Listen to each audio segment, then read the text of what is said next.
England, 1824.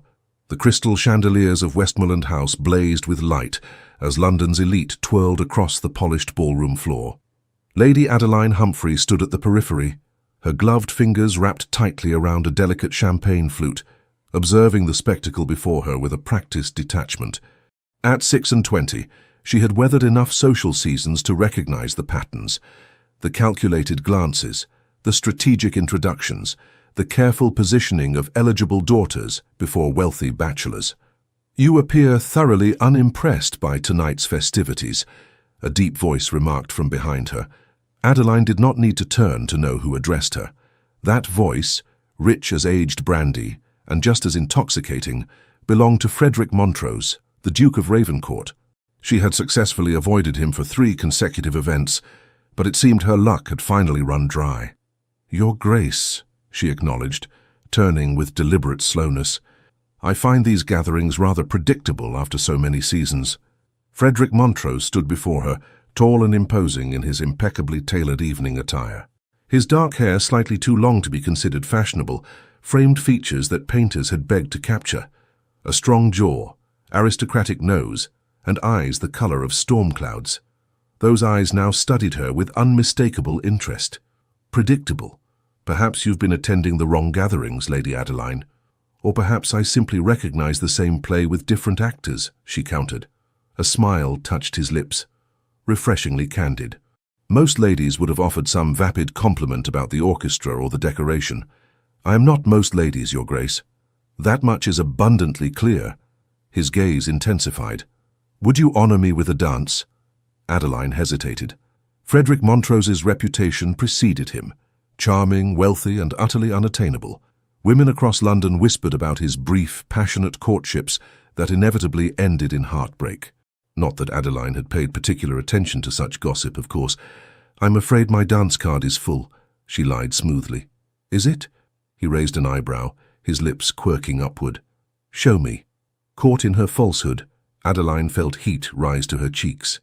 "It would be impolite to refuse the other gentlemen who have requested dances. Yet I see no queue of eager suitors awaiting your hand." His voice dropped lower. "One dance, Lady Adeline?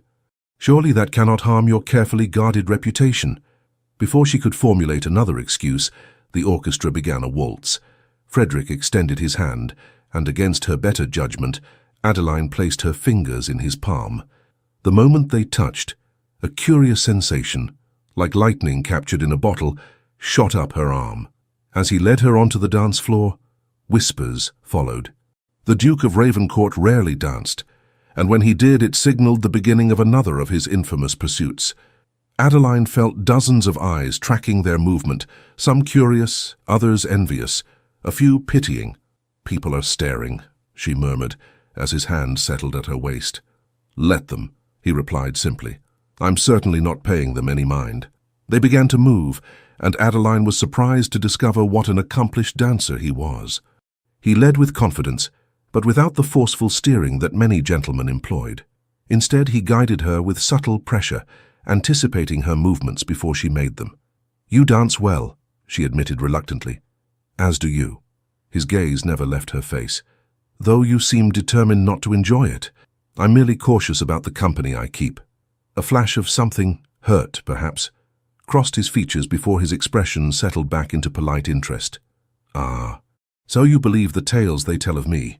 Should I not? I would prefer you form your own impressions, Lady Adeline."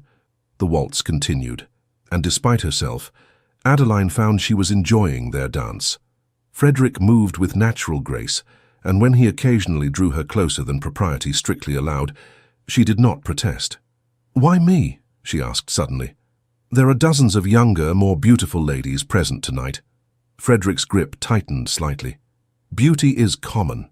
Intelligence and sincerity are rare commodities in these circles.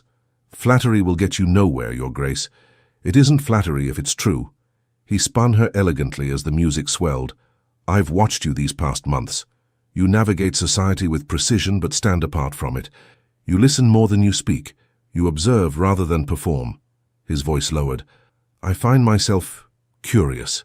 The dance ended too quickly, and as Frederick escorted her back to the edge of the ballroom, He surprised her by bowing over her hand and pressing his lips to her gloved knuckles, a gesture just bold enough to raise eyebrows, but not quite scandalous. "I look forward to our next encounter, Lady Adeline," he murmured before straightening. "More than you can possibly imagine." As he walked away, Adeline realized her heart was racing. She told herself it was merely the exertion of the dance, nothing more. Yet she could not deny the lingering warmth where his hand had held hers, nor could she ignore the fact that, for the first time in years, a social engagement had left her feeling truly alive. Over the following weeks, Frederick Montrose seemed to materialize at every event Adeline attended. At Lady Harrington's musical soiree, he appeared at her side with refreshments precisely when she felt parched. During the Bennington garden party, he rescued her from a tedious conversation with an elderly viscount who had been expounding on the breeding habits of his prized hounds. At the theatre, she discovered he had somehow secured the box adjacent to hers. Each time their conversations grew longer, more intimate. She learned he had a passion for astronomy and had built an observatory at his country estate. He discovered her secret fondness for Gothic novels, which she defended with spirited arguments about their literary merit. They debated politics, art, and philosophy with equal fervor. Despite her initial misgivings, Adeline found herself looking forward to these encounters. Frederick was unlike any man she had met, educated without being condescending, confident without arrogance, and genuinely interested in her thoughts rather than merely her dowry or connections. On a mild evening in early May at the Countess of Devonshire's annual ball, Frederick found Adeline in the conservatory, seeking a moment's respite from the crowded ballroom. "Hiding, Lady Adeline?" he asked, approaching her with a teasing smile. "Merely taking a breath of air, Your Grace." She turned to face him. "Though I suspect you knew precisely where to find me. I confess I might have noticed your departure." He moved closer, close enough that she could detect the faint scent of sandalwood and cedar that clung to his clothing. "Are you enjoying the evening?" "It has improved considerably in the last minute," she replied, before she could stop herself. Frederick's eyes widened slightly before crinkling at the corners. "Lady Adeline, I do believe that was a compliment." "Perhaps it was," she conceded, turning to study a nearby orchid. "In that case, I shall treasure it." He reached past her to touch a petal of the flower, his arm briefly brushing hers. "These rare blooms from foreign shores remind me of you." "Exotic and unusual," she quipped. "Beautiful, but discerning about when and for whom they bloom." His voice had dropped to a murmur. "Worth every moment of patience required to witness their flowering." Adeline felt her breath catch. She knew she should step away, make some light remark to diffuse the tension crackling between them. Instead, she remained still as Frederick slowly, deliberately took her hand in his. "I find myself thinking of you at the most inconvenient times," he admitted, his thumb tracing circles on her palm. "During meetings with my solicitor, while reviewing estate accounts when I should be sleeping." "Your Grace," "Frederick," he corrected gently, "when we are alone at least, could you not call me by my name?" The request was improper, intimate, yet Adeline found herself nodding. "Frederick." The sound of his name on her lips seemed to affect him deeply. His eyes darkened, and he took a half-step closer. "Adeline," he responded, testing her given name without its formal title. "May I call on you tomorrow, properly, at your father's home?" The question startled her. Calling formally would indicate serious intentions, courtship rather than flirtation. "You wish to court me?" "I wish to know you better," he replied carefully. "Away from the masks we all wear in society." Warning bells sounded in Adeline's mind. How many ladies had heard similar words from those same lips, only to be forgotten when a new fascination caught his attention? Yet the sincerity in his expression made her hesitate. "My father would expect certain assurances about your intentions," she warned, "and he shall have them." Frederick's expression grew serious. "I am not playing a game, Adeline." Before she could respond, the conservatory doors opened, admitting a group of laughing guests. The moment shattered, Frederick stepped back, though his eyes remained fixed on her face. "Tomorrow at 2 o'clock, he said quietly. "Unless you forbid it?" She should refuse. She knew she should. Instead, Adeline nodded once, briefly, before slipping past him and rejoining the ball. That night, as her lady's maid helped her prepare for bed, Adeline's thoughts remained fixed on the Duke of Ravencourt. on his remarkable eyes that seemed to see past her carefully constructed facade, on the warmth of his hand as it held hers, on the way her name sounded in his deep voice. With sudden clarity she recognized the precipice before her. She was falling in love with Frederick Montrose, precisely what she had sworn never to allow. Worse still, she suspected he was merely adding her to his collection of conquests, a new challenge to overcome before moving on to the next. She couldn't bear it. Wouldn't bear it. By the time dawn broke, Adeline had made her decision. She hastily penned a note to her father, explaining an urgent desire to visit her aunt in Derbyshire, packed a small valise, and departed before the household fully stirred. She would flee London. Flee temptation. Flee the inevitable heartbreak that awaited if she surrendered to Frederick Montrose's charm. As her carriage rattled over the cobblestones, taking her away from the city and the man who threatened her peace, Adeline told herself she was being sensible, practical, wise. She ignored the hollow feeling in her chest that whispered otherwise. The sky darkened ominously as Frederick Montrose approached the Humphrey residence the following afternoon. He had spent an unusually long time selecting his attire and instructing his valet on the precise arrangement of his cravat, details he typically attended to with casual indifference. Today, however, seemed to demand perfection. The butler who answered his knock regarded him with barely concealed suspicion. "I regret to inform you that Lady Adeline is not at home, Your Grace." Frederick frowned. "Not at home? I was expected." "I have received no such instructions, sir." The butler's expression remained impassive. "Lady Adeline departed for Derbyshire early this morning, most unexpected according to the household." A cold sensation settled in Frederick's stomach. "I see. Might I speak with the Earl?" "Lord Humphrey is attending Parliament today." Frederick nodded curtly and returned to his waiting carriage, his mind racing. The timing was too convenient to be coincidental. Adeline had fled from him, from whatever had sparked between them in the conservatory. "Return home," he instructed his driver, before settling back against the leather squabs. As his carriage navigated London's busy streets, Frederick struggled to understand his own reaction. Disappointment, certainly, but beneath it lurked something deeper, more visceral. He had pursued many women during his decade in society, enjoyed their company, and parted ways without lasting regrets. Yet the thought of Adeline Humphrey slipping away left him feeling hollow. By the time he reached Ravenscourt House, he had made his decision. He strode directly to his study and summoned his most trusted servant. "Harrison, have my travelling coach prepared immediately. I'll need provisions for a journey to Derbyshire." "Derbyshire, Your Grace, but the Westmere negotiations can wait." Frederick was already penning a note to his solicitor. "This cannot." 3 hours later, Frederick's coach thundered north along the Great North Road. The weather had deteriorated rapidly, rain lashing against the windows as thunder rumbled overhead. Inside, Frederick reviewed what little he knew of Adeline's connections in Derbyshire. Her mother's sister, Lady Eleanor Whitmore, resided at Briarwood Hall near Matlock. It was the most logical destination for a hasty retreat. As evening fell, the storm intensified. Twice his driver was forced to stop, as wind-felled branches blocked their path. At an inn where they paused to change horses, the proprietor warned against continuing. "Roads'll be flooded ahead, my lord. No sense risking it till morning." Frederick pressed a gold sovereign into the man's palm. "I'll double your best team if they can get us to Matlock tonight." The innkeeper hesitated, then nodded. "On your head be it, Your Grace." Back in the coach as they lurched through the darkness, Frederick questioned his own sanity. He was the Duke of Ravenscourt, with responsibilities to an ancient title and vast estates. Yet here he was, chasing after a woman who had clearly chosen to avoid him, risking life and limb in a tempest that sensible travellers had sought shelter from. Why? What was it about Adeline Humphrey that compelled him so? It wasn't merely her beauty, though she possessed that in abundance. Honey-brown hair that caught the light, eyes that shifted between green and hazel depending on her mood, a smile that transformed her entire countenance when genuinely amused. No, it was something less tangible, her sharp intellect, her refusal to simper or flatter, the glimpses of vulnerability beneath her composed exterior.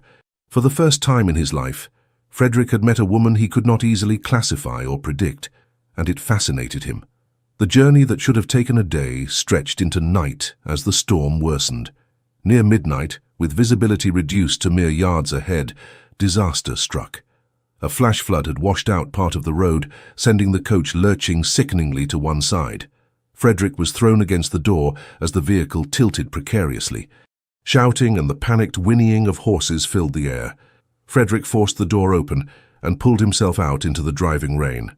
One of the horses had fallen, the coach's front wheels sunk deep in mud and water.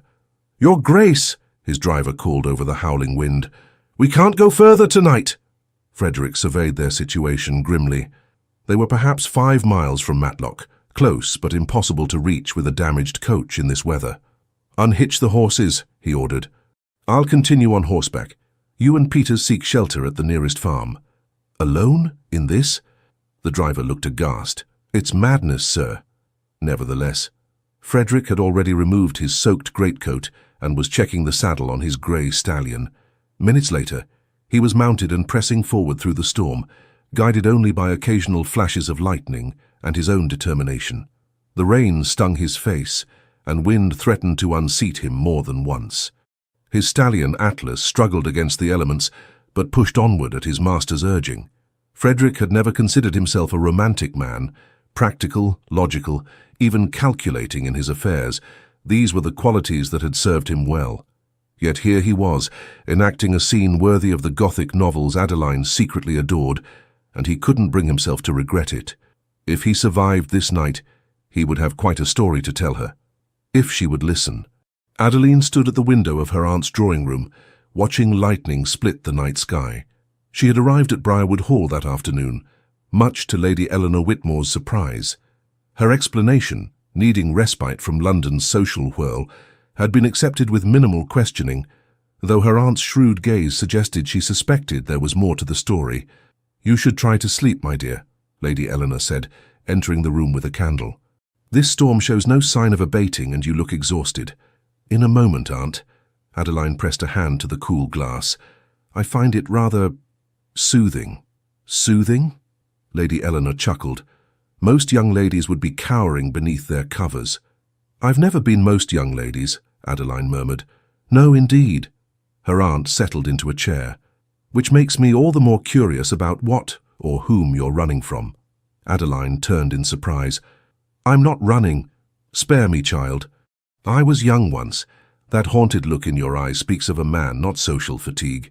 Lady Eleanor sipped her tea. "I assume he's unsuitable. Penniless. Married, perhaps." "Quite the opposite," Adeline sighed. "He's one of the most eligible bachelors in England." "Ah, so the problem is that he's too suitable. How peculiar. It's not that simple." Adeline returned to the window. "The Duke of Ravencourt has a reputation." Lady Eleanor straightened. "Ravencourt? Frederick Montrose?" When Adeline nodded, her aunt set down her teacup with a decisive clink. "Well, that is interesting. You know of him?" "My dear, every person of consequence knows of him. Handsome as sin, rich as Croesus, and supposedly leaves a trail of broken hearts wherever he goes." Lady Eleanor's eyes narrowed. "Though I've always wondered about those rumors." "What do you mean?" "Gossip has a way of magnifying truths, especially when the subject is young, wealthy, and disinclined to defend himself." She studied her niece. "Is he pursuing you?" Adeline hesitated. "He asked to call on me formally, to court me, and you fled." Lady Eleanor shook her head. "May I ask why?" "Because I fear I could love him." The admission burst from Adeline with unexpected force. "And I refuse to become another conquest, another story whispered about at tea parties and balls." Her aunt's expression softened. "Oh, my dear girl, is protecting your heart worth denying its desires completely? Sometimes we must risk pain for the chance at happiness." Before Adeline could respond, a commotion arose from the entrance hall, voices raised in alarm, the heavy oak door being thrown open. Lady Eleanor rose, frowning. "What in heaven's name—" A servant appeared at the drawing-room entrance, wide-eyed. "My lady, forgive the intrusion. There's a gentleman, he's half drowned, insisting on seeing Lady Adeline immediately." Adeline's heart stuttered. "What gentleman?"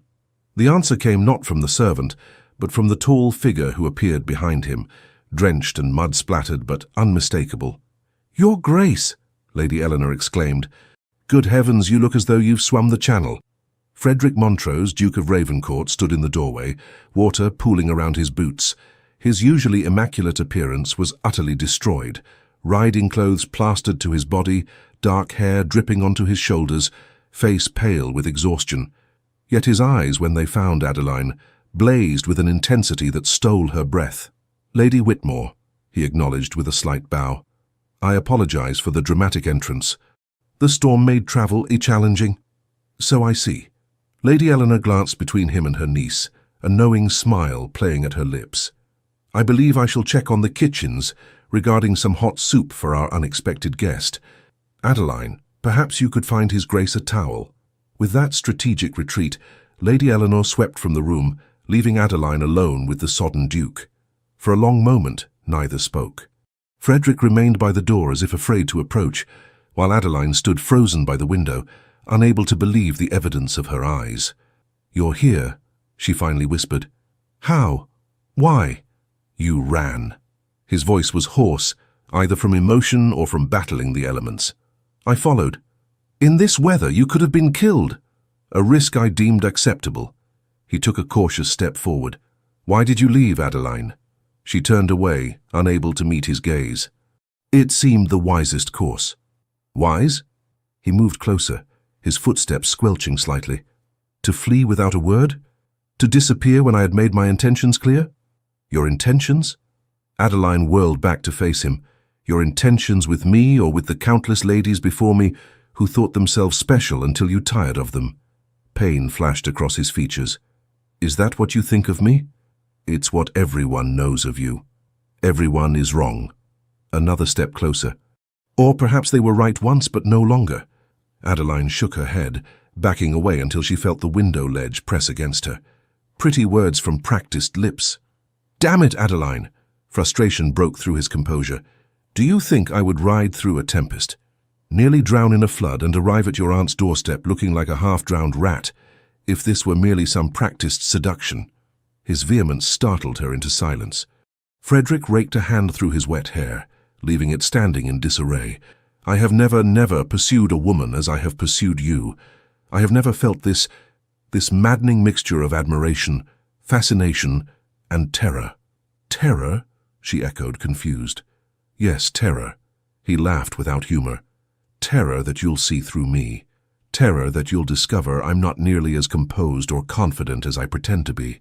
Terror that when you truly know me, you'll find me wanting." Adeline stared at him, seeing for the first time the vulnerability beneath his aristocratic bearing. "I don't understand." "Neither do I," he admitted, his voice dropping. "I only know that when I learned you had gone, I couldn't bear it. I couldn't bear the thought of never seeing that spark in your eyes when you challenge my opinions, or the way your lips quirk when you're trying not to smile at something outrageous I've said." He moved forward again, close enough now that she could see droplets of water clinging to his eyelashes. "I'm not asking you to love me, Adeline, not yet. I'm asking for a chance to prove that the man I am is not the man rumor claims." "And if I refuse?" she whispered. "Then I'll leave at first light and trouble you no more." His gaze held hers. "But know this. I rode through that storm not because I'm dramatic or impulsive, but because the thought of losing you before we've even begun was unbearable." As if to punctuate his declaration, thunder crashed overhead, rattling the windows. In that flash of lightning, Adeline saw something in Frederick's eyes that no practiced libertine could feign. Raw, unguarded emotion. "You're shivering," she said softly, noticing the tremors running through his tall frame. "It's rather cold when one is soaking wet," he acknowledged with a wry smile. Adeline hesitated, then moved to the sideboard where a stack of clean linens was kept. She selected a large cloth and approached him cautiously. "You need to get dry before you catch your death." She held out the cloth. When he reached for it, she didn't release it immediately. "I haven't decided yet whether to give you that chance." Frederick nodded solemnly. "Fair enough. But know this, Adeline Humphrey. I am not letting you go without a fight. I'll prove myself worthy of your trust if it takes a lifetime." As their fingers brushed over the cloth, Adeline felt that same spark of connection that had startled her during their first dance.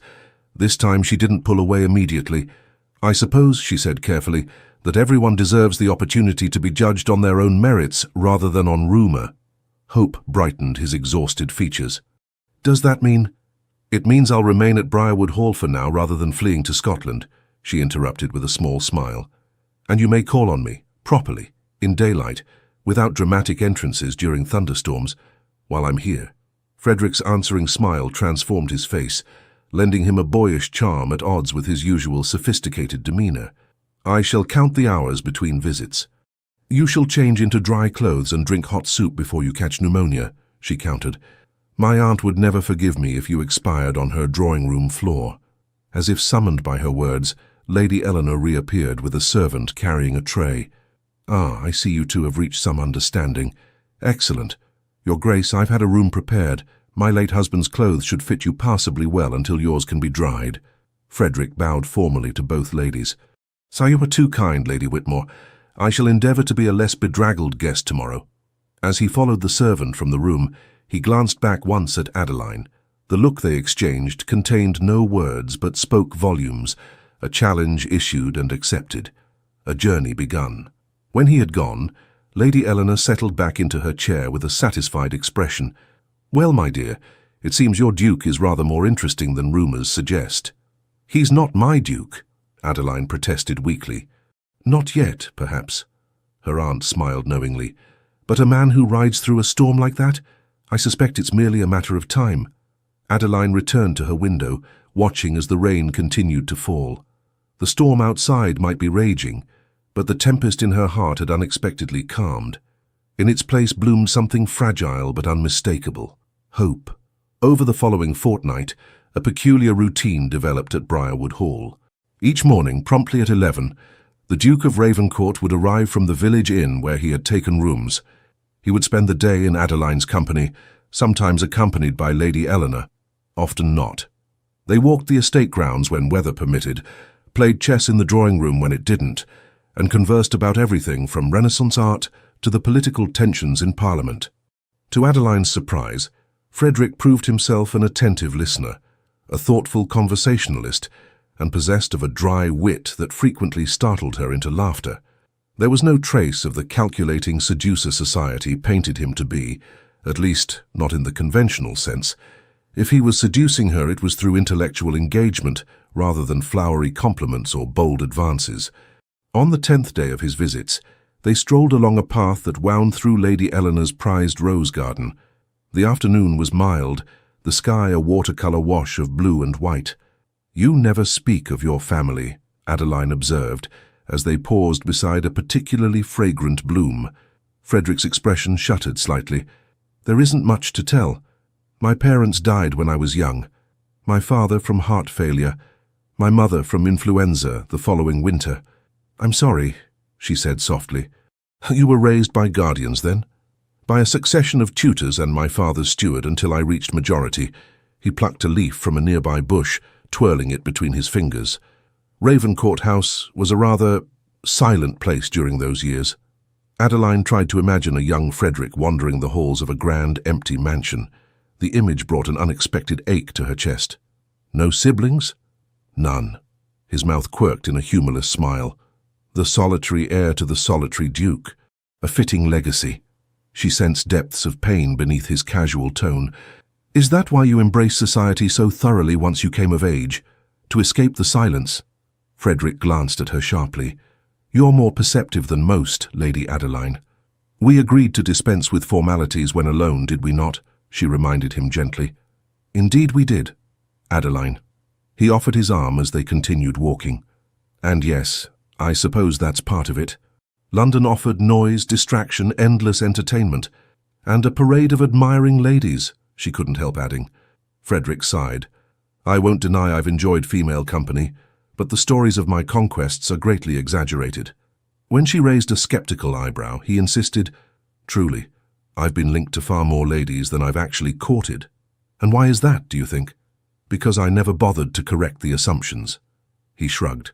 A certain reputation can be useful. It keeps expectations low, prevents entanglements. Until now, Adeline asked quietly. Frederick stopped walking, turning to face her fully. Until now, he agreed, his voice dropping to a near whisper. You're different, Adeline. You always have been. The intensity in his gaze made her heart flutter treacherously. How so? You see me?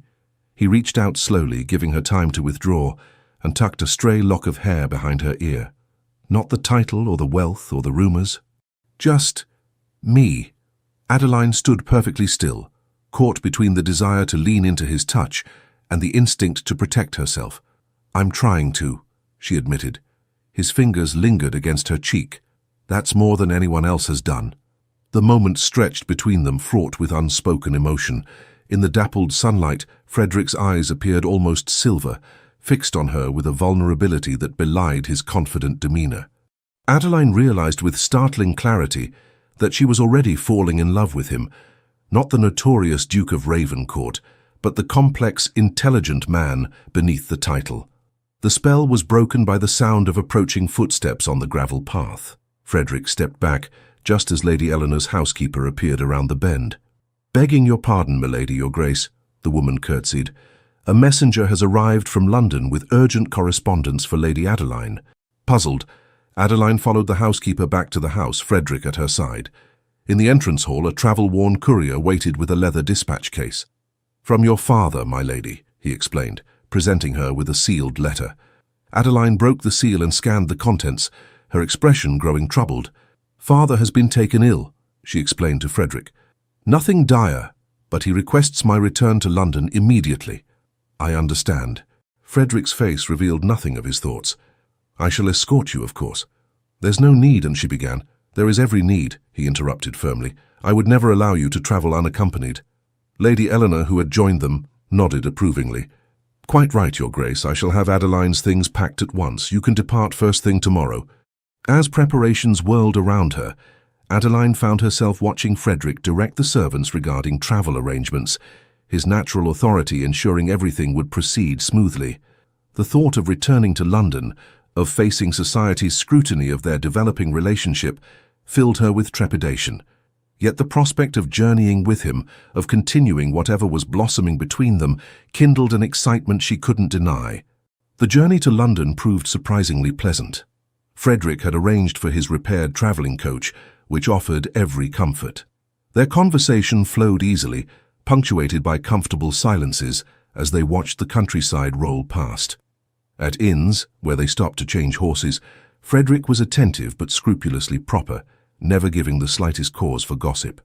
By the time they reached London, Adeline found herself reluctant for their journey to end. As the coach approached her father's townhouse in Grosvenor Square, Frederick reached across to take her hand. "May I call tomorrow to inquire after your father's health?" "I would like that," she replied, squeezing his fingers lightly. His smile warmed her more than the afternoon sun streaming through the coach windows. "Until tomorrow, then." As a footman helped her alight from the carriage, Adeline felt the weight of Frederick's gaze following her. She turned back once, offering a small wave before entering the house. The expression on his face, a mixture of tenderness and something deeper, more powerful, stayed with her as she was welcomed home by the household staff. To her relief, she found her father much improved.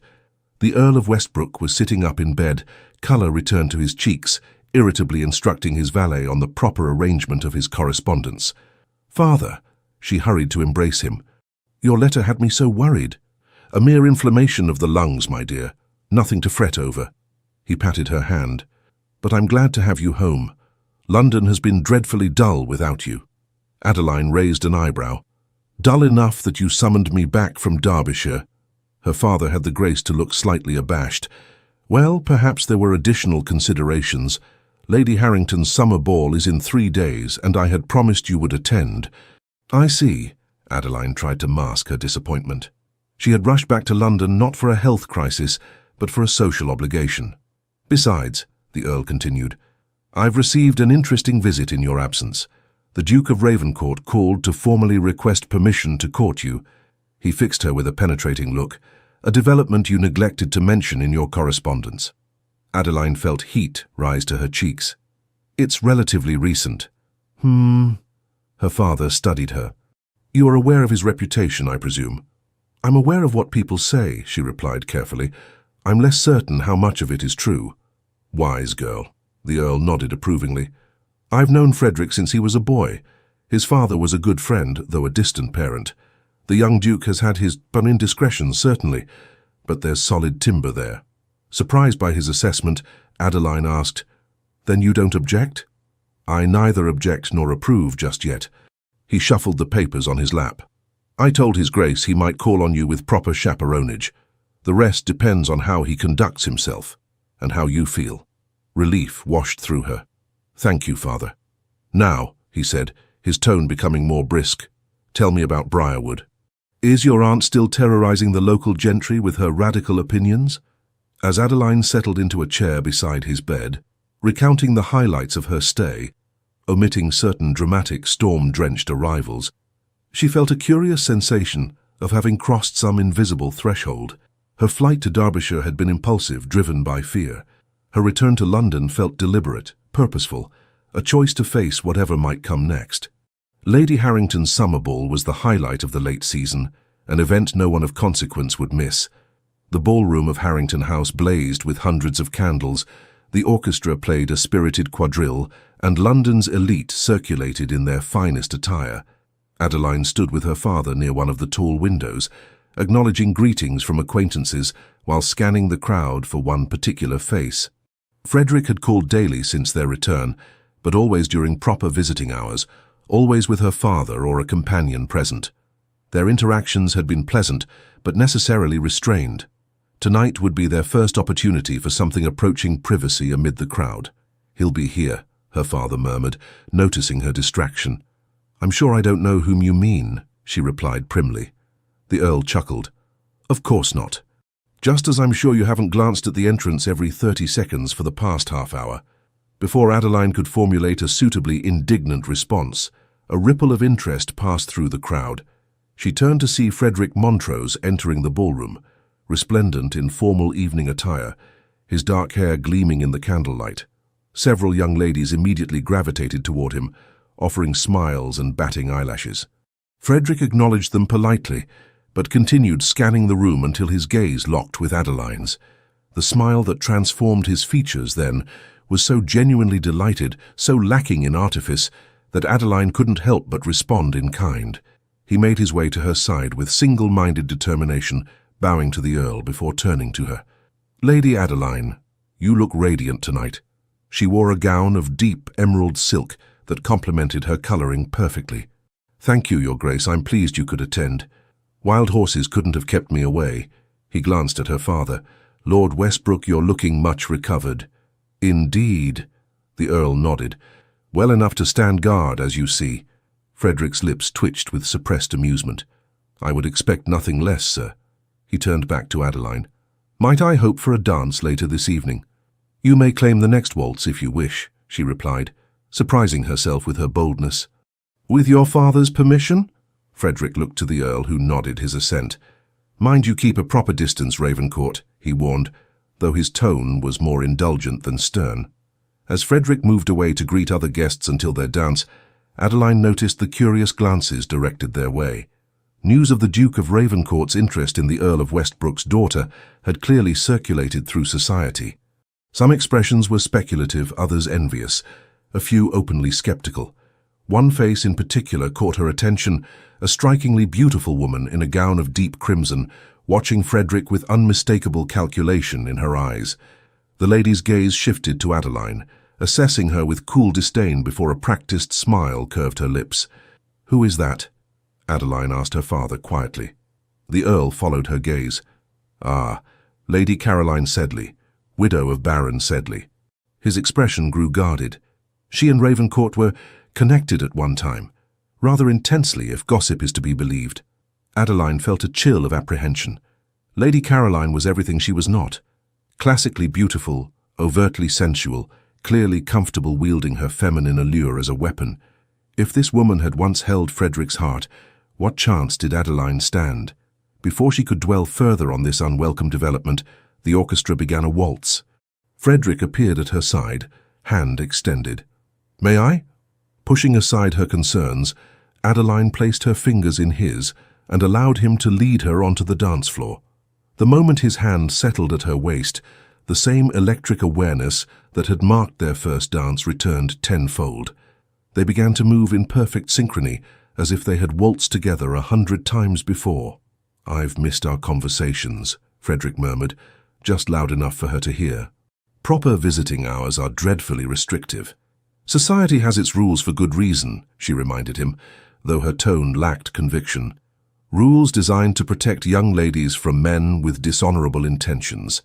His grip tightened slightly. "My intentions toward you, Adeline, are entirely honorable." The implication of his words sent a tremor through her. "You barely know me," she protested weakly. "I know enough."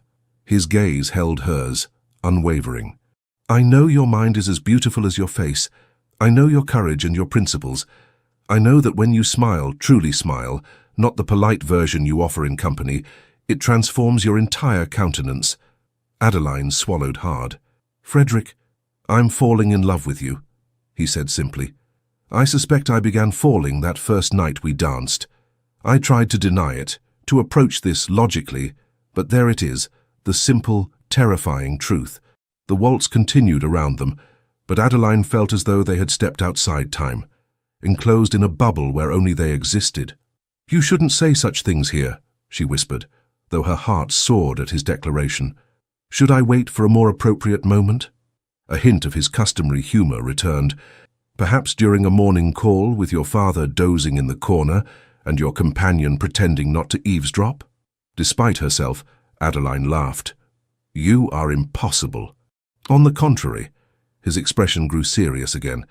"With you I find everything possible, including a future I never imagined wanting." The music drew to a close, forcing them to separate.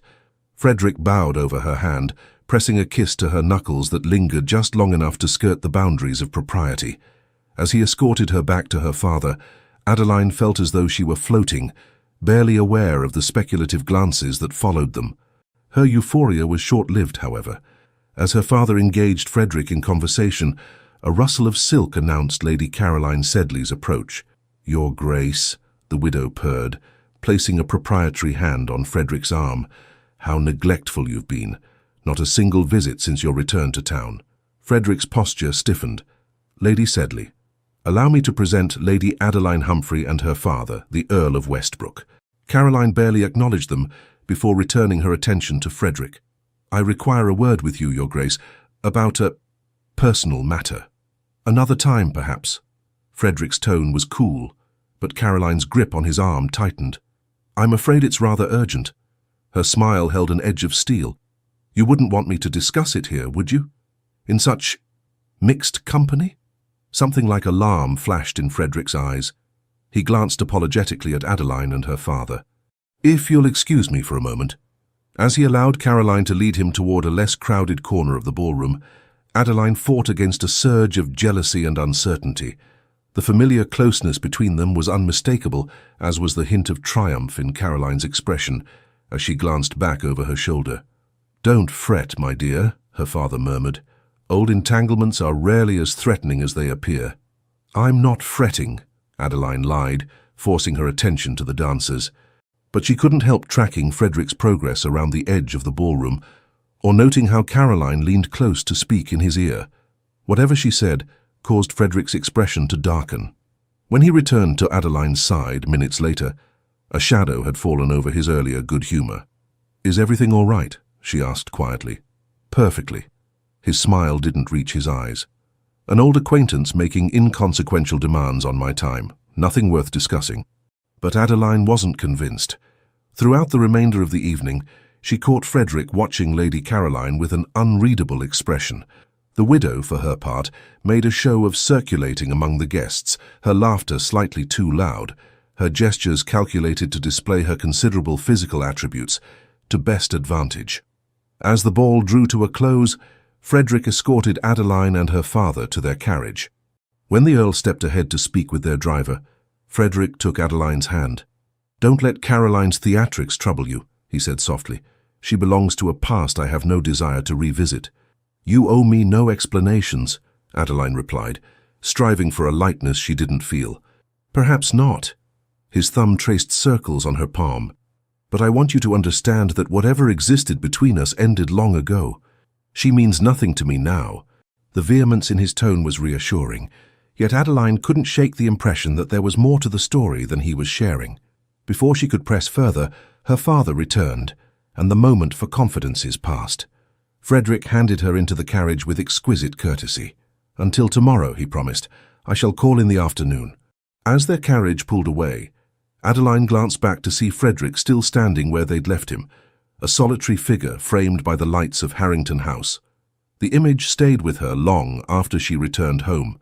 The man who claimed to be falling in love with her, yet whose past clearly held secrets she had yet to uncover. Frederick did not call the following afternoon as promised, nor did he send a note explaining his absence.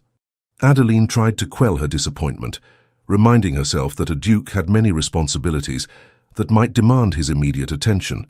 Yet when a second day passed without word, she began to worry. Had Lady Caroline's mysterious urgent matter somehow interfered with whatever was growing between them? Had Frederick reconsidered his declaration in the cold light of day? On the third afternoon, as Adeline sat in the drawing-room attempting to focus on her embroidery, the butler appeared with an envelope on a silver tray. "From His Grace the Duke of Ravencourt, my lady." Trying to disguise her eagerness, Adeline took the letter and broke the seal. Inside was a brief note in Frederick's bold handwriting. "My dearest Adeline, forgive my unconscionable silence these past days. Urgent business required my immediate attention at Ravencourt Hall in Surrey. I write now from the road, returning to London with all haste. There are matters we must discuss, explanations I owe you. If agreeable, I shall call tomorrow at 2 o'clock. Until then, I remain entirely yours." Frederick. Adeline read the note 3 times, searching for clues between the carefully penned lines. The formal tone was unlike the Frederick she had come to know, and the vague reference to matters we must discuss left her uneasy. Still, the signature, "entirely yours," offered reassurance that his feelings remained unchanged. When Frederick's carriage arrived the following afternoon, Adeline was waiting in the drawing-room, a novel open but unread in her lap. The butler announced him, and Frederick entered, bowing formally to her father, who sat by the window, before turning to her. Adeline was shocked by his appearance. Though immaculately dressed as always, Frederick looked as though he hadn't slept in days. Dark shadows underscored his eyes, and tension lined his mouth. When he took her hand and raised it to his lips, she felt a slight tremor in his fingers. "Lady Adeline, Lord Westbrook, thank you for receiving me. Your note suggested urgency," her father observed. "Is everything well?" Frederick hesitated. "I find myself in need of a private conversation with Lady Adeline. With your permission, sir."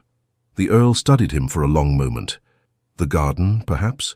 Within sight of the house, but beyond earshot of curious servants." "Thank you." Frederick inclined his head gratefully. Minutes later, Adeline found herself walking beside Frederick along a gravel path that wound through her father's carefully tended garden. The Earl had positioned himself strategically at a window overlooking their route, present but not intrusive. Frederick remained silent until they reached a small stone bench partially screened by ornamental shrubs. "Will you sit with me?" Adeline complied, arranging her skirts while her heart pounded uncomfortably against her ribs. "You're frightening me, Frederick. What's happened?" He ran a hand through his hair, a nervous gesture she had never seen him make before. "I owe you an explanation about Lady Caroline." "Oh." Adeline wasn't sure whether to be relieved or more concerned. "Your former connection." "My former mistake," he corrected grimly. "Caroline and I were involved briefly about 3 years ago. She was newly widowed. I was—" He broke off, shaking his head. "There are no excuses. I behaved badly. These things happen," Adeline said carefully. "The past is the past. If only it would remain there." Frederick's jaw tightened. "At the ball, Caroline informed me that she's with child. My child, she claims." The words struck Adeline like a physical blow. "I see," she managed, though her mind reeled with implications. "No, you don't." Frederick reached for her hands, clutching them almost desperately. "The timing is impossible. I haven't been intimate with Caroline in over 2 years. Hope and doubt warred within Adeline. Then why would she claim money, leverage, revenge? His expression hardened. "Caroline discovered that my interest in you is serious. She's threatened to create a public scandal unless I provide financial compensation." "Blackmail," Adeline whispered. "Precisely." Frederick's grip on her hands tightened. "I've spent the past 3 days at Ravencourt Hall, consulting old correspondence, speaking with servants who might verify my whereabouts during the relevant period. I can prove the impossibility of her claim. Relief washed through Adeline, followed immediately by concern.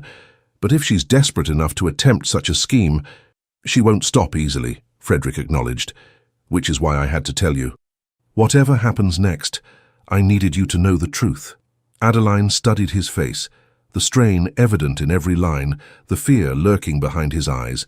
Fear not for himself, she realized, but for what this might mean for them. I believe you, she said simply.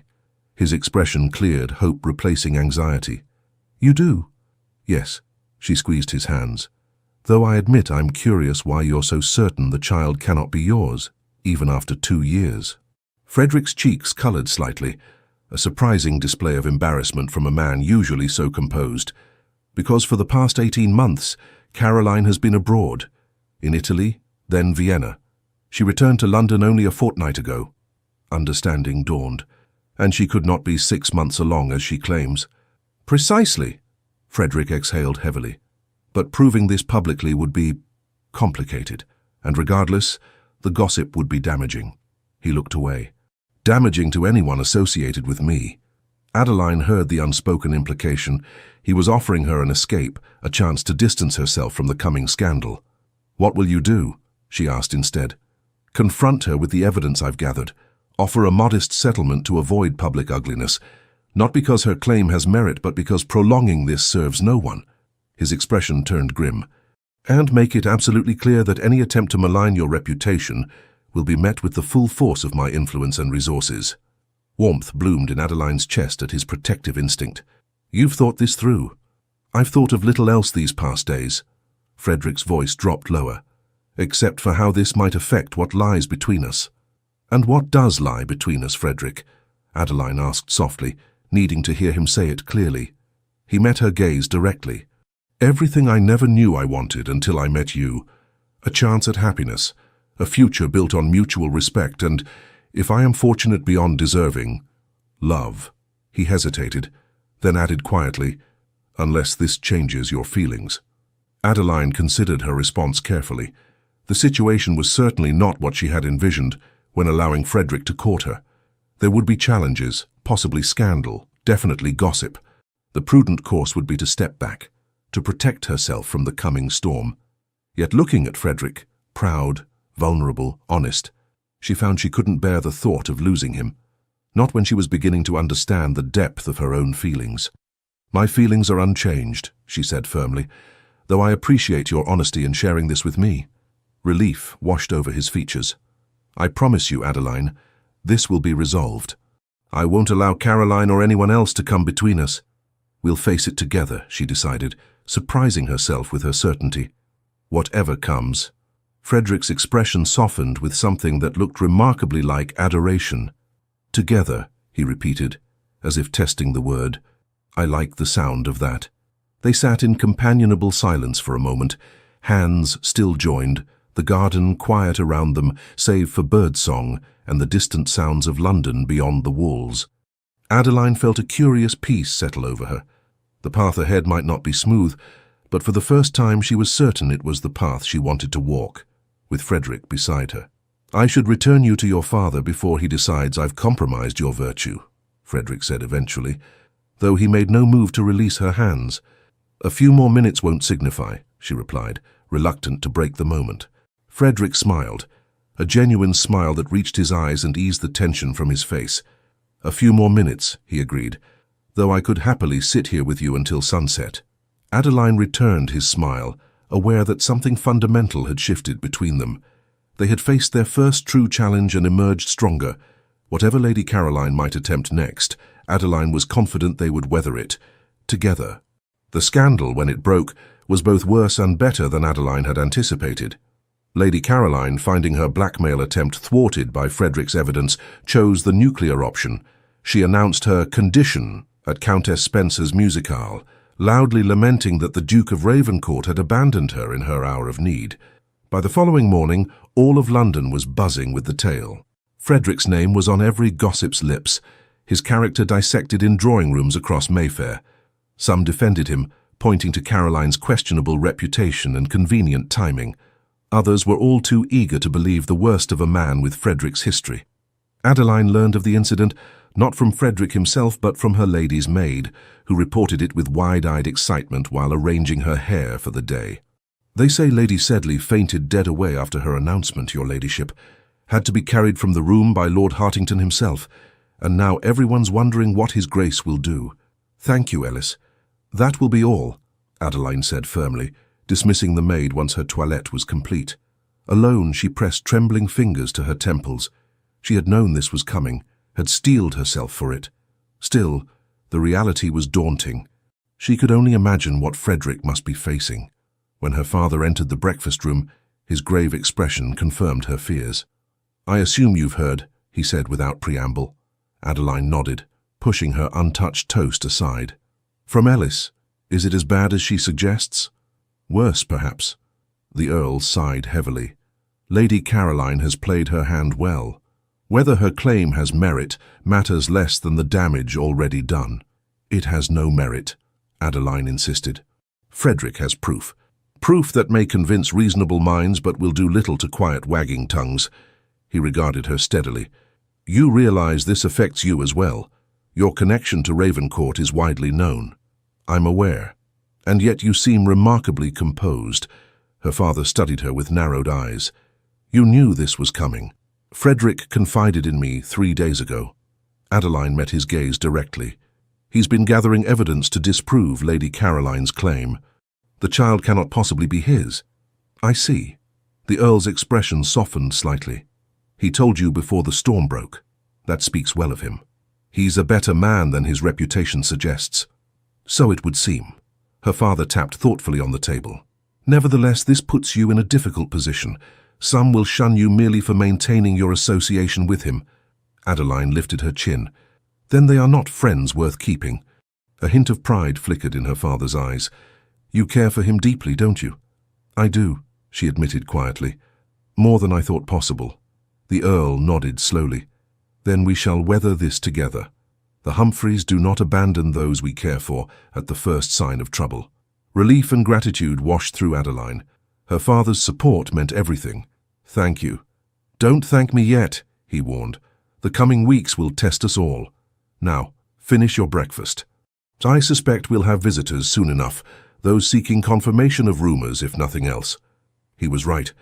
By midday, the drawing room had received a parade of concerned acquaintances, each more transparently curious than the last. Lady Harrington expressed shock that dear Adeline had been taken in by the Duke. Mrs. Fitzhugh wondered aloud if there was any truth to rumours that Frederick had fled to the continent to escape his responsibilities. Young Lord Pembroke actually had the temerity to suggest that, with Ravencourt's reputation in tatters, Adeline might consider his own long-standing admiration. Adeline weathered it all with outward composure, neither confirming nor denying Frederick's guilt, merely stating that she reserved judgment until all facts were known. Inwardly, however, she seethed at the eagerness with which society condemned a man many had fawned over just days before. By late afternoon, when the stream of visitors finally ebbed, Adeline was exhausted. She retreated to her bedroom, dismissing her maid and sinking onto the window seat that overlooked the garden. Rain had begun to fall, matching her sombre mood. A soft knock at the door roused her from her thoughts. "Yes?"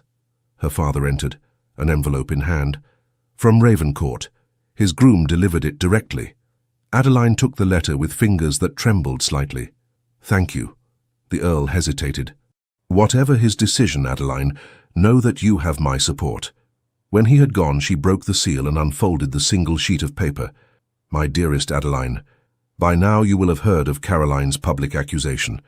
I would have come to you immediately, but I feared my presence would only further damage your reputation.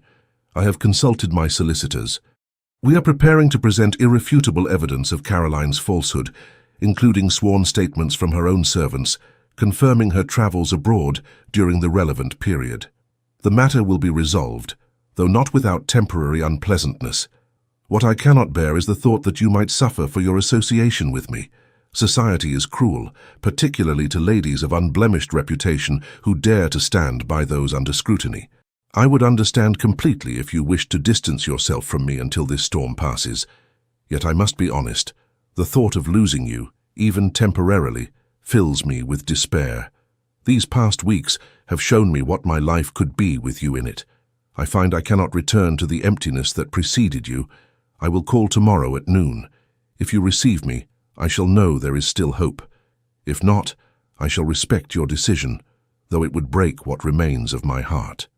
Yours always, Frederick. Adeline pressed the letter to her chest, emotions warring within her. Frederick's willingness to release her from their understanding was noble but unnecessary. Did he truly believe she would abandon him at the first test of their bond? She moved to her writing desk and penned a swift reply. Frederick, I will receive you tomorrow, and every day thereafter. Scandal be damned. Do not offer me an escape I have no wish to take. We face this together, as agreed. Yours in all weathers, Adeline. She sealed it quickly, before doubt could temper her bold words, and rang for a servant to have it delivered immediately. As she watched the messenger depart through the rain, Adeline felt a strange calm settle over her. For the first time in her life, she was absolutely certain of her own mind and heart. Frederick arrived precisely at noon the following day, his carriage drawing curious stares from passers-by.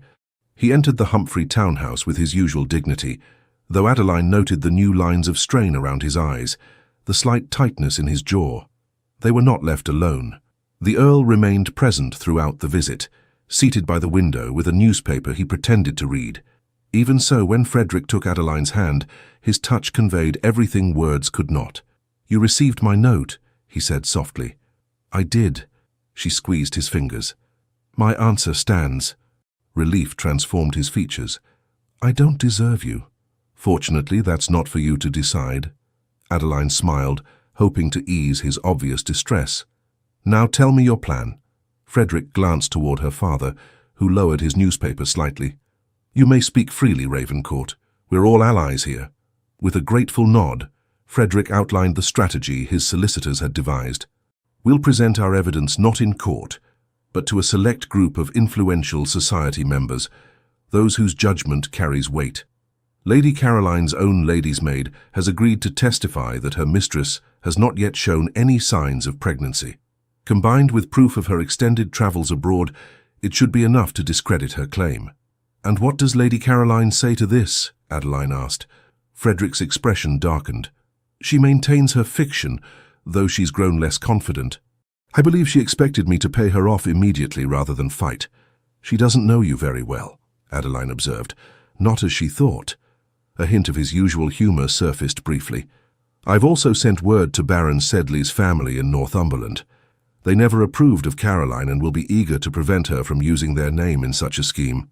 The Earl folded his newspaper. "A solid approach. When will you present this evidence?" "Tomorrow evening. I've arranged a small gathering at Ravencourt House, just a dozen key individuals whose influence might stem the tide of gossip. We shall attend, of course," her father stated matter-of-factly. "Adeline and I both." Frederick looked between them, momentarily speechless. "You would do that? Publicly align yourselves with me at such a time?" "Of course," Adeline said simply. "That's what one does for those one cares about." Something shifted in Frederick's expression, a softening, a vulnerability rarely glimpsed beneath his ducal reserve. "I've never had that before," he admitted quietly. "People who stand by me, not for my title or wealth, but for me." Her father cleared his throat. "Yes, well, the Humphreys are notoriously stubborn about backing lost causes." His tone was gruff, but his eyes held surprising warmth. "Though in this case I don't believe the cause is lost at all." The remainder of Frederick's visit was brief but significant. When he rose to leave, he bowed over Adeline's hand with a reverence that spoke volumes. "Until tomorrow." "Until tomorrow," she echoed, wishing they could have even a moment of true privacy. As if reading her thoughts, her father suddenly became absorbed in retrieving something from a distant bookshelf, his back turned deliberately toward them. Frederick seized the opportunity to lean closer. "I love you," he whispered, the words meant for her alone. "Whatever happens next, know that." Before Adeline could respond, he had straightened and was bidding her father a proper farewell. She watched him go, those 3 words echoing in her mind, filling her with a certainty that transcended society's petty judgments. Ravencourt House stood like a fortress amid Mayfair's elegant townhouses, larger, grander, its facade illuminated by torches as Adeline and her father arrived the following evening. A discreet footman ushered them inside, past the imposing entrance hall with its marble columns and ancestral portraits, and into a drawing room where a small but influential gathering awaited. Adeline recognized most of those present: Lord and Lady Wentworth, whose opinion was respected even by the Queen; the Dowager Duchess of Clarendon, whose approval could make or break reputations; Admiral Blackwood, renowned for his unimpeachable honesty, and several others of similar standing. All turned to watch as Adeline entered on her father's arm, their expressions ranging from curiosity to approval to barely disguised disapproval. Frederick came forward immediately to greet them, looking more like himself than he had in days. Whatever burden he carried, he wore his title like armor tonight, every inch the Duke of Ravencourt. Lord Westbrook, Lady Adeline, thank you for coming. His formal words belied the warmth in his eyes as they met Adeline's. We wouldn't miss it, her father replied, loudly enough for all to hear. The Humphreys stand with those we believe in. A murmur ran through the assembled guests. The Earl's public declaration of support carried weight, especially given his own sterling reputation. The evening proceeded with careful precision. Frederick first thanked everyone for attending, acknowledging the delicate nature of the gathering. Then, with admirable composure, he presented the evidence refuting Lady Caroline's claim: sworn statements from her household staff, documentation of her travels abroad, testimony from her physician, who, while not violating confidentiality, confirmed he had observed no signs of pregnancy during recent consultations. Most damning of all was a letter from Caroline herself, dated 3 months earlier from Vienna, in which she complained of being utterly alone, with no prospects of changing my solitary state in the foreseeable future. Hardly the words of a woman carrying the child of a duke. As Frederick concluded his presentation, a heavy silence fell over the room. It was the Dowager Duchess who broke it, tapping her cane sharply against the floor. Well, that seems conclusive enough for any reasonable person, she declared in her carrying voice. Lady Caroline always was a theatrical creature. I recall her mother being much the same, forever manufacturing dramas where none existed. Admiral Blackwood nodded his agreement. The evidence is compelling, Your Grace. I, for one, am satisfied. One by one, the influential guests expressed similar sentiments. Not all were as emphatic as the Dowager or the Admiral, but the tide was clearly turning in Frederick's favour. By the time refreshments were served, the atmosphere had lightened considerably. Adeline found herself approached by Lady Wentworth, a formidable matron known for her shrewd assessments of character. You've chosen an interesting time to align yourself with Ravencourt, my dear. I believe in judging a person by their actions, not rumours, Adeline replied evenly. Lady Wentworth's eyes narrowed. And what do his actions tell you? That he's a man of integrity who faces challenges directly rather than hiding from them. Adeline met the older woman's penetrating gaze. And that he values truth above convenience. A slow smile spread across Lady Wentworth's face. Well said. Perhaps there's more to both of you than meets the eye. She patted Adeline's arm. He'll need someone with spine, you know. The title comes with considerable responsibilities. Before Adeline could process the implication of those words, a commotion arose from the entrance hall. Raised voices, a woman's strident tones, then the sound of someone forcing their way past servants. Moments later, the drawing-room doors burst open to reveal Lady Caroline Sedley, her face flushed with anger or exertion, her usual perfect appearance slightly dishevelled. "How dare you?" she demanded, glaring at Frederick. "How dare you gather these people to slander me?" Frederick remained remarkably composed. "Lady Sedley, you were not invited to this private gathering." "Private character assassination, you mean?" Caroline's gaze swept the room, noting the assembled guests with visible dismay. Her eyes widened further when they landed on Adeline. "And you've brought her. Your latest conquest. Does she know about us, Frederick? About our history?" "She knows everything," Frederick replied calmly. "Including the impossibility of your current claim." Caroline's composure slipped further. "You would deny your own child, after everything we shared." "There is no child, Caroline." Frederick's voice remained steady, but carried an edge of steel. "We both know that." For a moment it seemed Lady Caroline might continue her performance. Then, seeing the skeptical faces surrounding her, something in her crumbled. Her shoulders sagged, and a calculation entered her eyes. "Perhaps I was mistaken," she said carefully. "In my distress and loneliness, perhaps I misinterpreted certain signs." The Dowager Duchess snorted audibly. "Convenient timing for such a revelation, my dear." Caroline shot her a venomous look before turning back to Frederick. "I never meant to cause a scandal, Frederick. You must believe that. I only wanted—" "What you've always wanted," he interrupted quietly. "Security. Position. Revenge for perceived slights." He shook his head. "It's over, Caroline. Whatever game you're playing ends tonight." Something ugly flashed across her beautiful features. "You'll regret this," she hissed, dropping all pretense. "Both of you." Her gaze shifted to Adeline, hatred clear in her eyes. "Enjoy him while you can, Lady Adeline. He tires of his playthings eventually, always." "That's quite enough." The Earl of Westbrook stepped forward, his expression thunderous. "You forget yourself, madam."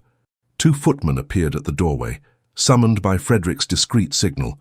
"Lady Sedley was just leaving," he said firmly. "Please see her to her carriage."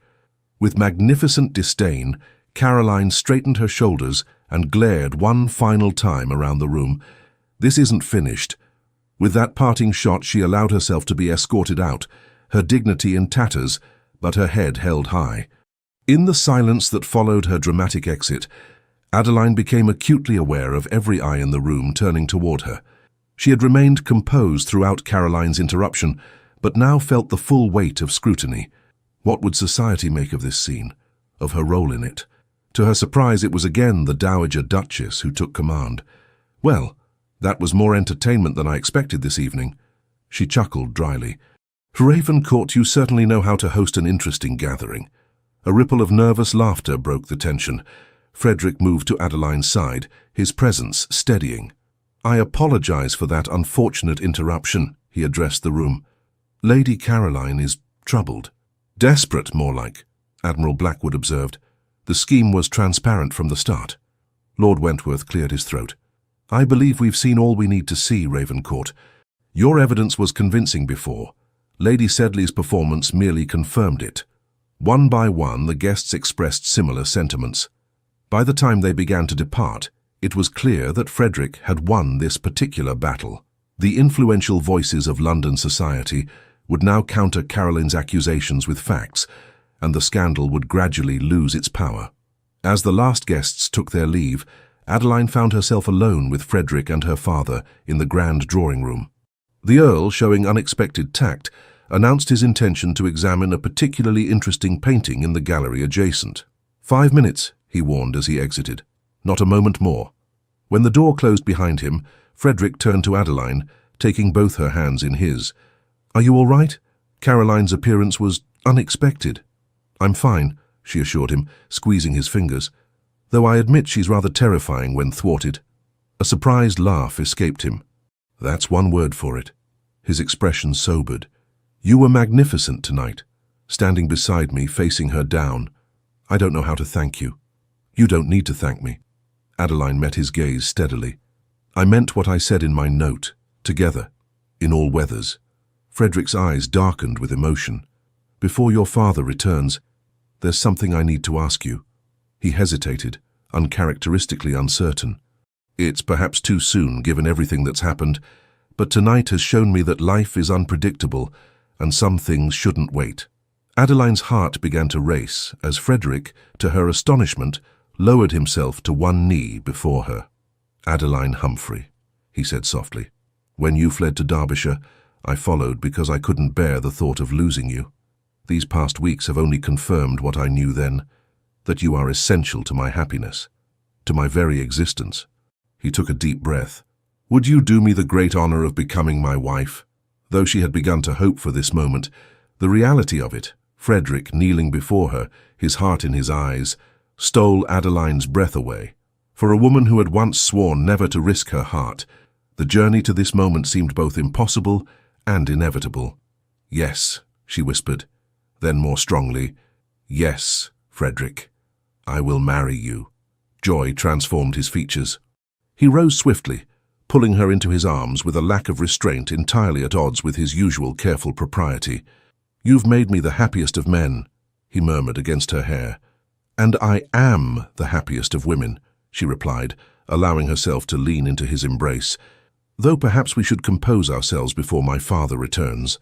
Frederick chuckled, reluctantly releasing her except for her hands, which he kept clasped in his. "I should speak to him immediately. Request his blessing formally."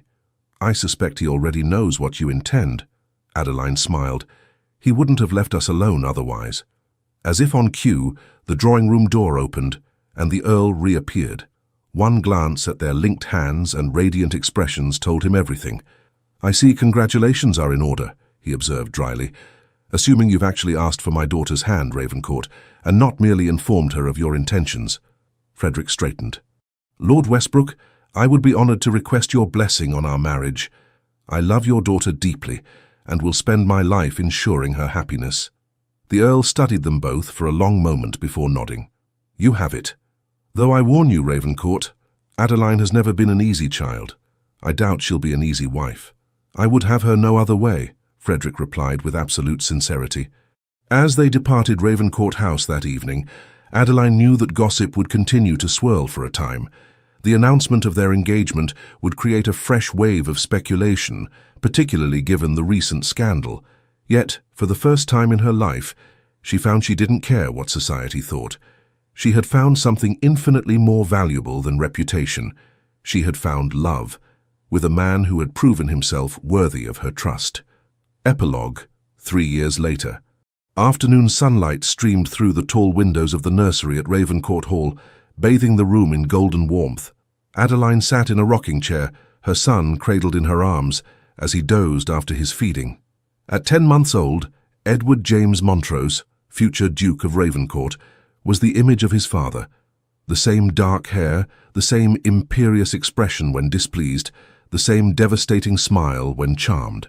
The door opened quietly, and Frederick entered, fresh from a ride around the estate. His face lit up at the sight of his wife and son, a transformation that still made Adeline's heart flutter after 3 years of marriage. "How are my favourite people in all of England?" he asked softly, crossing to kiss first his son's downy head, then his wife's upturned lips. "Sleepy but content," Adeline replied, smiling up at him. "How was your ride?" "Productive. The new tenant at Brookfield Farm has excellent ideas for improving the drainage in the lower fields." Frederick settled into a chair beside them, reaching out to stroke his son's cheek with one finger. "Has he been good today?" "Perfect, as always." Adeline adjusted the sleeping baby. "Though I suspect he's saving his energy for tonight when we have company." Frederick groaned good-naturedly. "I still don't understand why we agreed to host your father and aunt for a full week. Because they adore their grandson and grandnephew, and because we owe them for standing by us when the rest of society wavered." She gave him a pointed look. "And because I said so." "Ah, yes, that most compelling of reasons." Frederick's eyes crinkled with amusement. "How could I forget the clause in our marriage vows, and the Duchess shall always have the final word? A wise addition." Adeline smiled. "One that has served us well, I think." Frederick's expression softened as he gazed at her. "Everything about our marriage has served me well, better than I deserve." "Nonsense." Adeline reached out to take his hand. "You deserve every happiness, Frederick, as do I." The past 3 years had not been without challenges. Society had eventually accepted their marriage, though some still whispered about the scandalous circumstances of their engagement. Lady Caroline had departed for the continent shortly after her humiliation at Ravencourt House, reportedly finding a wealthy Italian count to marry, a convenient distance from her London disgrace. More significant than these external matters were the internal adjustments they had navigated together. Frederick had to learn to share his life and decisions after years of solitary authority. Adeline had to adapt to the responsibilities of a duchess, to managing vast estates and a small army of servants. Both had to discover how to be partners in all things, to argue without wounding, to compromise without resentment. Yet through it all, their love had only deepened. The passion that had first drawn them together had matured into something richer, a profound understanding, an unwavering trust, a shared purpose that made even difficult days bearable. Edward stirred in Adeline's arms, his tiny face scrunching before relaxing back into sleep. Both parents watched him with identical expressions of wonder. "I never imagined this," Frederick confessed quietly. "A family, a son, A wife who challenges and delights me in equal measure. Not even when you rode through that storm to find me, Adeline teased gently. Perhaps then. He smiled at the memory. Though I was merely hoping you wouldn't send me away. I could never have dreamed you would build this life with me. Adeline thought of their journey, from her initial wariness to her flight to Derbyshire, from his dramatic pursuit to their stand against scandal and gossip. Each step had brought them here, to this sunlit nursery, to the family they had created together. I'm glad I fled, she mused, and I'm even more glad you followed. Frederick raised her hand to his lips. I would follow you anywhere, Adeline Montrose. Through storms and sunshine both. As would I, she replied softly. As will I always. Outside, the English countryside stretched peaceful and green around Ravencourt Hall. Inside, a duke and duchess and their sleeping son remained wrapped in the quiet miracle of their happiness. A happiness built not on fairy tale perfection, but on the sturdier foundation of love, tested and proven, of storms weathered together, of hearts that had found their home in each other. The end. Dear listener, there are moments in life when silence speaks louder than applause, and when truly staying, means more than 1,000 declarations. Tonight's story wasn't just about a duke and a lady, it was about you, about anyone who's ever doubted their worth, about those who've walked away from something beautiful, simply because they didn't believe they could be chosen, completely, truthfully, and without conditions. You see, in every one of us there's a quiet place that aches to be seen beyond the masks, a place that longs not for perfection, but for recognition. If life feels uncertain right now, if your world has more thunder than sunlight, remember this: the people who truly matter will not flinch at your shadows. They will find you, even in silence, even when you hide. So tonight, let yourself rest. Let your breath soften. Let the night hold you like a dear friend. Not everything has to be solved before morning. Some things just need to be felt and survived with grace. May sleep find you gently, and may morning greet you kindly. With affection. Legends of the Fall Team. Thank you so much for staying with us until the very end. We hope this story brought comfort to your heart and reminded you that love, when real, never asks you to shrink. It invites you to bloom. Please consider subscribing to our channel, leaving a comment, liking this video, and sharing it with someone you care about. From the bottom of our hearts, your support helps us feel seen and encourages us to keep telling more stories filled with love, redemption, and life-changing twists. At the end of this video, another unforgettable story will appear. Click and be surprised by yet another emotional journey from our channel. Thank you for being here. Legends of the Fall Team.